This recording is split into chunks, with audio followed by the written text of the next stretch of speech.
Viewers, welcome to my channel readers club with Smita. आज हम Napoleon Hill का book practical step to think and grow rich book का 13 chapter का third part पढ़ने जा रहे हैं। राष्ट्रपति फ्रैंकलिन डी रूजवेल्ट। आज हम राष्ट्रपति फ्रैंकलिन रूजवेल्ट देहात की सर्वश्रेष्ठ मस्तिष्क वाले लोगों को वाशिंगटन लाए और उन्होंने एक मास्टरमाइंड समूह बनाए जिसे वे अपना मानसिक ट्रस्ट कहते थे। द्वितीय विश्व युद्ध के दौरान और इसके बाद सरकार और उद्योग के लीडरों ने अक्सर अति महत्वपूर्ण समस्याओं से निपटने के लिए थिंक टैंक कहे जाने वाले मास्टरमाइंड समूह का आह्वान किया है। महात्मा गांधी। गांधी जी के बारे में जितने अमेरिकी लोगों ने सुना है उनमें से ज्यादातर शायद उन्हें अजीब सा छोटा आदमी मानेंगे जो भिखारियों जैसी पोशाक पहनते थे और जिसने ब्रिटिश सरकार के लिए मुश्किलें खड़ी की थी। दरअसल गांधी जी अजीब नहीं थे, वे तो अपनी पीढ़ी के सबसे शक्तिशाली इंसान थे। उनके अनुयायियों की संख्या और अपने लीडर में उनकी आस्था के आधार पर यही नहीं, वे शायद अब तक जीवित सबसे शक्तिशाली इंसान थे। उनकी शक्ति गुप्त थी लेकिन यह वास्तविक थी। आइए हम अध्ययन करते हैं कि उन्होंने किस तरह इतनी जबरदस्त शक्ति हासिल की। इसे कुछ शब्दों में स्पष्ट किया जा सकता है।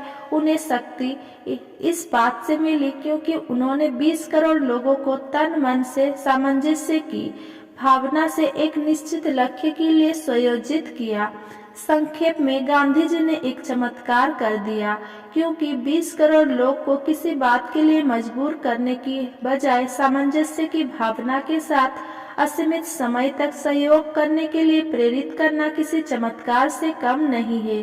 अगर आपको इसके चमत्कार होने में संदेह है तो आप सिर्फ 2 लोगों को सामंजस्य की भावना के साथ सहयोग करने के लिए प्रेरित करके देखें, चाहे इसकी अवधि कितनी भी लंबी हो। हर व्यवसायी जानता है कि कर्मचारियों से सामंजस्य और सद्भाव से काम करवाना कितना मुश्किल होता है। शक्ति के मुख्य स्रोत की सूची में आपने देखा है कि असीम प्रज्ञा सबसे ऊपर आती है।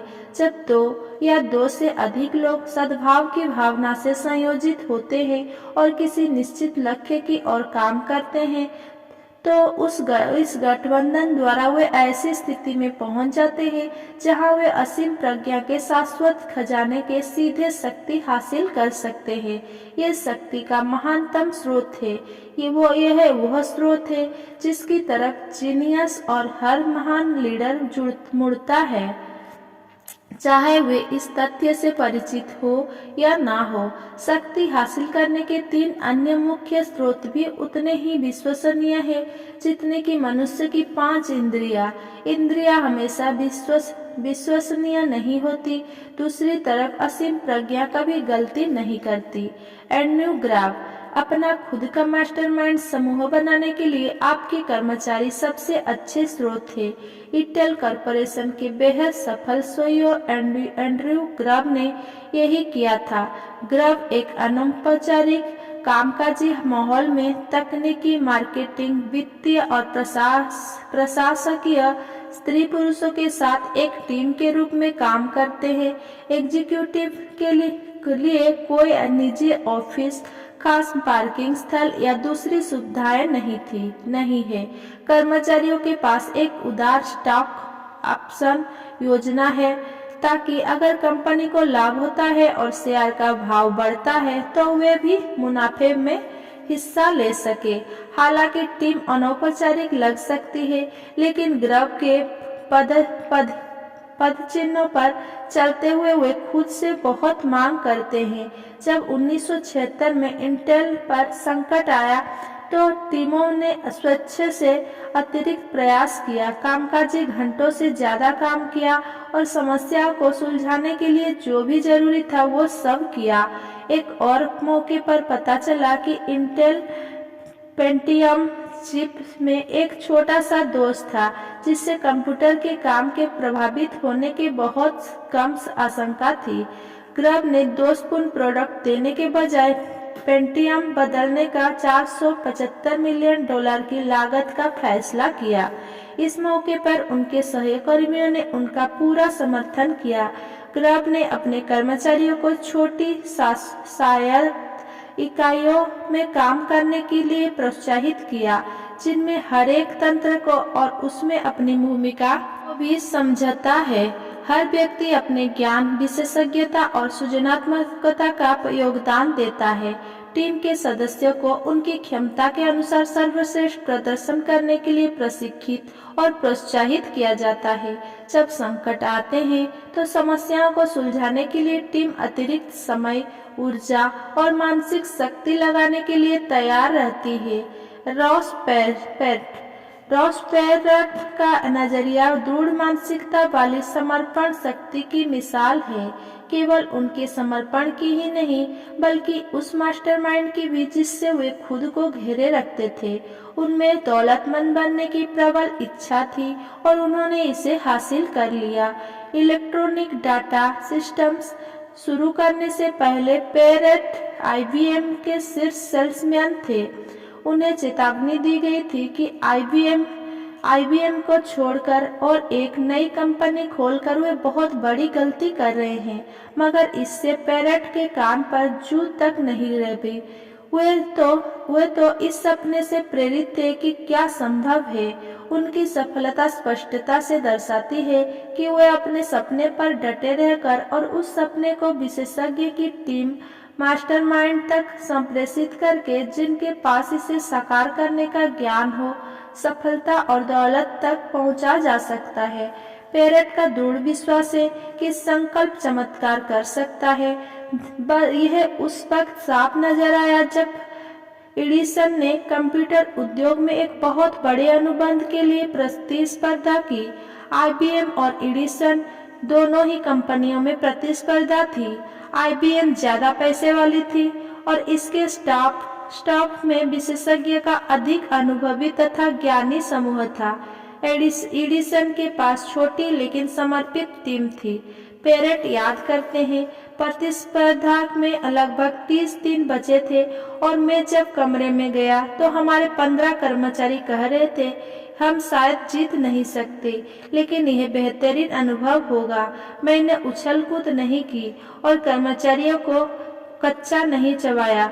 मैं बस ब्लैकबोर्ड तक चल कर गया और वे 7 मानदंड लिखे जिन पर हमारा मूल्यांकन होने वाला था। फिर अच्छी सी धीमी आवाज में मैंने कहा, हम उन्हें 7-0 से हराने जा रहे हैं। उसी दिन हम जीत गए। पेरेट ने टिप्पणी की कि इस प्रोजेक्ट को जीतने से जो वेतन वृद्धियां हुई, बोनस दिए गए, स्टॉक ऑप्शन दिए गए और हजारों नई नौकरियां दी गई, वे इस बड़े अनुबंध को हासिल करने के मूर्त पुरस्कार थे। लेकिन उन्हें यकीन है कि ज्यादा महत्वपूर्ण यह जानने की परम संतुष्टि थी कि अपनी कड़ी मेहनत और सृजनात्मकता से उन्होंने संसार की सर्वश्रेष्ठ कंपनी को हरा दिया था। इसी से कंपनी महान बनती है। एक टीम जो विरोधी को हराने के लिए मिलकर काम करती है। हासिल शक्ति के लाभ पाना।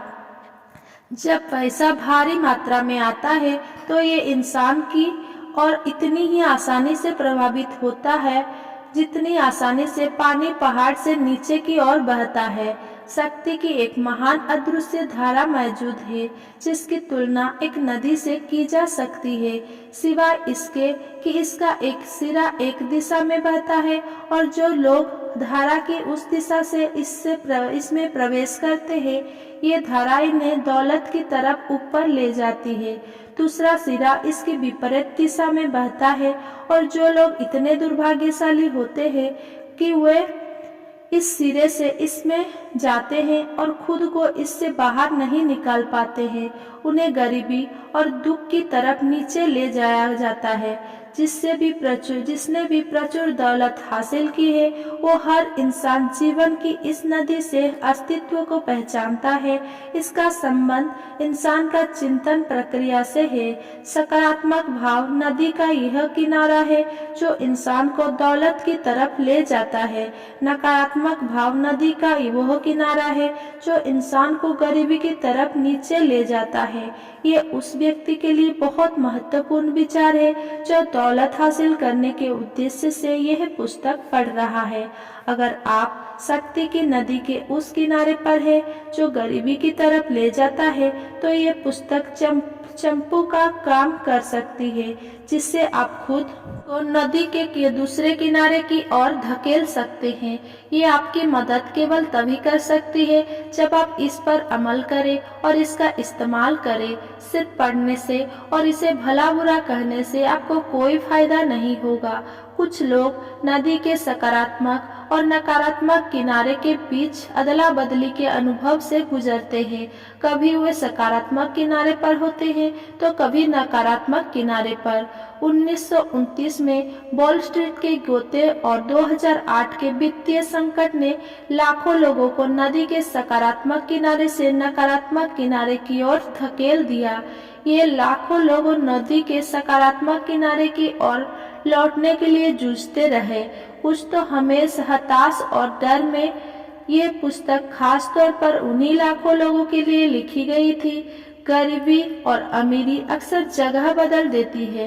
गरीबी स्वेच्छा से अमीरी की जगह ले सकती है और आमतौर पर लेती भी है, लेकिन जब अमीरी गरीबी की जगह लेती है तो ये परिवर्तन आमतौर पर सुविचारित और सावधानी पूर्वक अमल में लाई गई योजनाओं से होता है। गरीबी को योजना की कोई जरूरत नहीं होती, इसे किसी की मदद की जरूरत नहीं होती, क्योंकि यह साहसी और निर्मम होती है। अमीरी संकोची और शर्मीली होती है, इसे आकर्षित करना होता है। कोई भी अमीरी की हरकत कर सकता है और ज्यादातर लोग करते भी हैं, लेकिन बहुत कम लोग जानते हैं कि दौलत की धधकती इच्छा के साथ जुड़ी निश्चित योजना ही दौलत के संग्रह का एकमात्र विश्वसनीय तरीका है। अगर मेरा ये वीडियो आपको पसंद आया हो तो मेरा वीडियो को लाइक, कमेंट, शेयर करें एंड मेरा चैनल को सब्सक्राइब करें। धन्यवाद।